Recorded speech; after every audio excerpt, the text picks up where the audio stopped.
नहीं होती तो पहले भूख पर श्रद्धान हुआ, तब जाकर रोटी पर विश्वास हुआ। संसार पर श्रद्धान हुआ, इसलिए उमा स्वामी महाराज ने आश्रव और बंध के श्रद्धान की बात कही। हम जीव आत्मा है, हमें जीव का कल्याण करना। उन्होंने कहा अजीब को जानते हो क्या? अजीब पर श्रद्धान है क्या? अरे मुझे अजीब से लेना देना क्या है? मैं एक चेतन भगवान स्वरूप है, इसका स्वरूप बताओ इसका स्वरूप बताओ मुझे। उमा स्वामी कहते हैं इसका स्वरूप बताएंगे, पहले अजीब का भी समझना पड़ेगा। बोले नहीं, मैं अजीब का नहीं समझूंगा, अजीब से मुझे कोई लेना देना नहीं। तो जाओ, तुम कभी जीव का स्वरूप समझ ही नहीं पाओगे। अजीब का स्वरूप समझा रहा है, अजीब को तत्व कह रहे, अजीब पर श्रद्धान करो। मुझे अजीब से लेना देना क्या है? मैं तो एक चेतन स्वरूप ही आत्मा हूं, आत्मा का स्वरूप बताओ, आत्मा का चिंतन कराओ। आत्मा एक तत्व है, मैं आत्म तत्व को समझना चाहता हूं। भटक जाओगे महानुभाव, भटक जाओगे। बहुत गजब की चीज है ये। आत्मा का श्रद्धान करने के पहले, आत्मा को जानने के साथ साथ हमें अनात्मा को भी जानना पड़ेगा। हमें अजीब को भी जानना, उतना ही जानना, वो भी तत्व है। पूरा बराबर श्रद्धान होना चाहिए कि ये अजीब है। जो विधि कथन करने वाले लोग होते हैं ना, जो मात्र आत्मा को जानना चाहते हैं, जो पुण्य को जानना चाहते हैं, जो धर्म को जानना चाहते हैं, ये व्यक्ति कभी धर्म को प्राप्त नहीं कर पाएंगे। पहले तुम्हारे मन में श्रद्धान लाओ, संसार कैसा है, मोक्ष कैसा है ये नहीं, संसार कैसा है, देव कैसा नहीं, खोटा देव कैसा है, कहां से आए हो? मैं तो सब में घूम के आ गया हूं। तो क्यों? मन्ने वरम हरिहरादय एव दृष्टा दृष्टियेषु येषु हृदयम दोष। कितनी बड़ी बात कही। पहले ये बताओ तुम दुनिया में कहीं गए हो कि नहीं? हाँ, सबके घूम आया। वहां क्या था? वे सब चोखे थे, तो फिर यहां काहे को आए?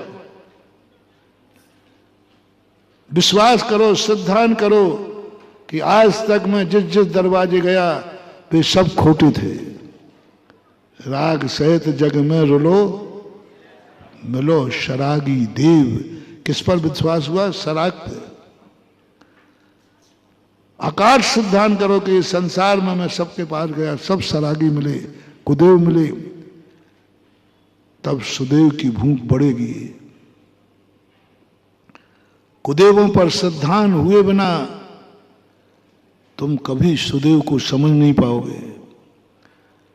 आप सब जैनी हो, सच्चे देव पर आपका श्रद्धान है, पक्का है, पक्का है। सच्चे गुरु पर श्रद्धान है, पक्का है। सच्चे शास्त्र पर श्रद्धान है, ये भी पक्का है। देखो तुम, लेकिन तुम फिर भी मिथ्या दृष्टि हो। सच्चा श्रद्धान है, दुनिया यहां के वहां हो जाए, तुम कहते नहीं, सच्चा देव जिनेन देव है, इसको आप कभी मना नहीं करोगे। सच्चा गुरु निर्ग्रंथ है, साथ सच्चे सब करो, कहीं कमी नहीं है, फिर भी मिथ्या दृष्टि हो। क्यों महाराज? अब क्यों मिथ्या दृष्टि? क्योंकि तुम्हारा कुदेव पर श्रद्धान नहीं है। कुदेव कैसा होता है ये बताओ मुझे। सुदेव कैसा होता है ये नहीं पूछ रहा हूं, कुदेव कैसा होता है, गुरु कैसा होता है, कुशास्त्र कैसा होता है। वो अनुभूति ना होने से कितने जैनी हैं जो सच्चे देव शास्त्र पर गुरु पर श्रद्धान करते हैं, फिर भी दिन में कभी विपत्ति आ जाए, किसी चबूतरा पर अगरबत्ती लगाते दिखते हैं। वो जैनी है, जैन पर श्रद्धान है पक्का, लेकिन कुगुरु का ज्ञान नहीं है, कुधर्म का ज्ञान नहीं है। धर्मी है पक्का, कुधर्म का ज्ञान नहीं है। इधर पूजा करते हैं, भगवान का अभिषेक करते हैं, और मंदिर से निकल करके गुटखा खाते हैं, शराब पीते हैं। एक स्थान पर मंदिर से बाहर ही ठीक सुबह चाट का ठेला लगता था। चाट के ठेले पर आए दोपहर के बाद लगते, शाम को वो मंदिर के बाहर लगता था और सुबह सुबह लग जाता था। अब मैंने कहा ये यहाँ इस टाइम क्यों लगता है? बोले सारे जैनी मंदिर से निकलते ही